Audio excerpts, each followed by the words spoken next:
Hello everyone, Professor Philip Travis here, and it is our final week here in American History 1, and this week we are going to be looking at the Civil War and Reconstruction. And I'm going to talk about this image you see here in a moment. So we have our third test this week, and because it is our last test, and of course because we wrote an essay last week, a major essay last week, this test will be only multiple choice and true false. So you won't have to worry about writing 2-paragraph responses on the test. The third test is not cumulative. It covers the material since our last test.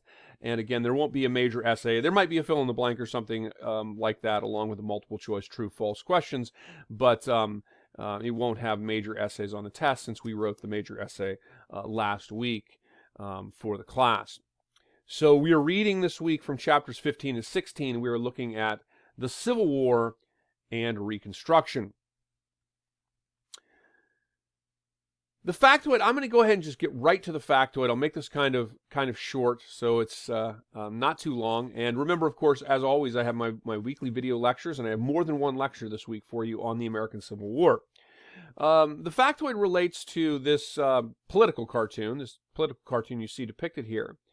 During the Civil War, most of the times when folks think about the Civil War, from a military standpoint, they think about battles like the Battle of Gettysburg or even the Battle of Vicksburg or the Battle of Antietam. And the Civil War was a frighteningly brutal conflict. It was an industrial war. You had soldiers on battlefields that were armed now, like every soldier, every infantryman effectively was armed with a rifle, right? A muzzle-loading rifle, but a rifle. And some, of course, might have had repeater rifles, but everyone's using rifled weapons is the point. And a rifle, of course, as I'm sure many of you might be aware, is far more deadly and far more accurate than a smoothbore musket, which would have been more commonplace during the wars like the American Revolution.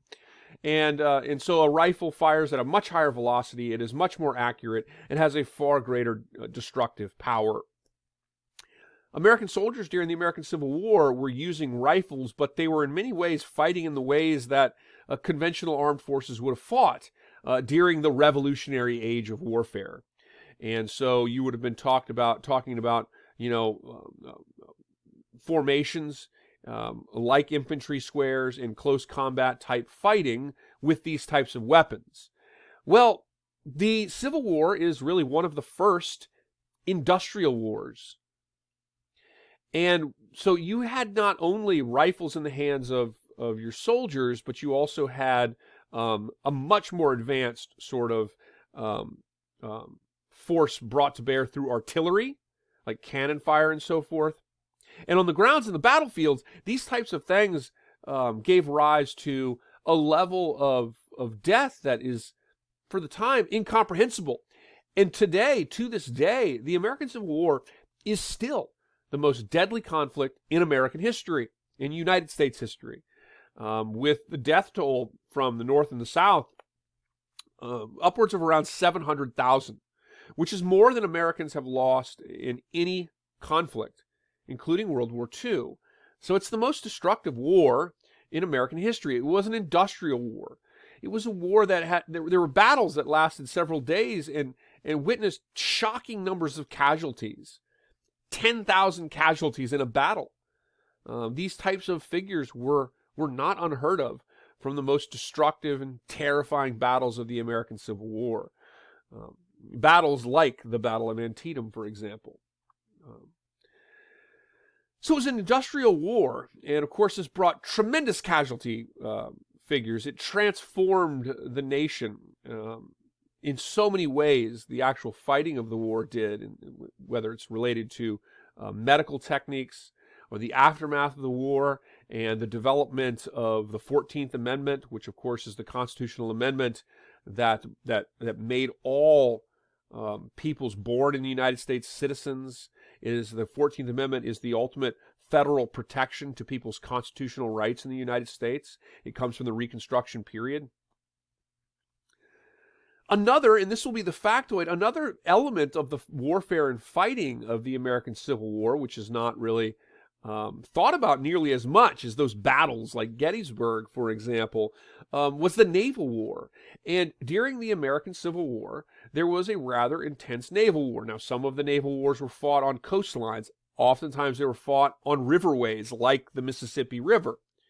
But the naval war resulted in some highly advanced sort of industrial methods of making war on the high seas. And this, what you see depicted here, is Winfield Scott. Winfield Scott was he was really an American hero from the Mexican-American War, and he was older during the Civil War, but from his influence as an advisor to Abraham Lincoln, Winfield Scott helped to mastermind the creation of what became known as the Anaconda Plan. And the Anaconda Plan, and I'm going to get back to the naval stuff in a second, the Anaconda Plan was a plan to make a naval blockade around the Confederate States, to deny them access to equipment, goods, supplies, food, these types of things, from international powers who might seek to trade with the Confederate States out of their own sort of desire to sort of take advantage at the sort of the division in the United States at the time. Certainly the British and the French were both involved in such efforts. And so the Confederates had ships called blockade runners that would try to break these blockades to sort of create trade relationships with some of those European powers, and efforts like that were undertaken. But the United States, one of the more important elements of the United States effort against the Confederacy was, in fact, not only the fact that the North possessed the industrial sort of infrastructure of the country, but also that the North was, through that infrastructure, capable of blockading the Confederate States. And it used advanced, and this is the factoid, it used oftentimes advanced naval technology that included ironclad ships. And ironclad ships were ships that were sort of a precursor to the eventual armored navies that you would see dominating the high seas at the turn of the 20th century. Ironclads were ships with thick plating on them to protect them from cannon fire. In response to this, and you can just summarize this as you see fit for the factoid, the Confederacy, went to great lengths to try to break the blockade, to try to have some effect in a naval war that it was hugely at a disadvantage in. And of course, it had ships called blockade runners that were trying to break the blockade to bring supplies in the South. But it even witnessed the innovation of the first sort of true submarine. And this submarine was called the CSS Hunley. And if you ever wanted to see the CSS Hunley, the CSS Hunley is in Charleston, South Carolina. It is a very primitive submarine, but it has the traditional shape of a submarine, and it would sink a ship by ramming it with it had a torpedo explosive sort of barb on the end of it. Well, it did sink a ship. It sank the Housatonic. But in the event of sinking the Housatonic, the CSS Hunley sank itself. It was a very experimental machine that was driven by human power, but was an example of some of the innovative naval technology, like the ironclads during the war. So ironclads in the CSS Hunley, the first submarine. Let's have a great week. No discussion forum this week. Focus on your test, and let me know if you have any questions. And let's have a great week, and I hope to see some of you in a class of mine in the future. I hope you've really enjoyed this class, and I might give you an extra bonus point or two from this factoid because it's a little long. But let's have a great week, everyone.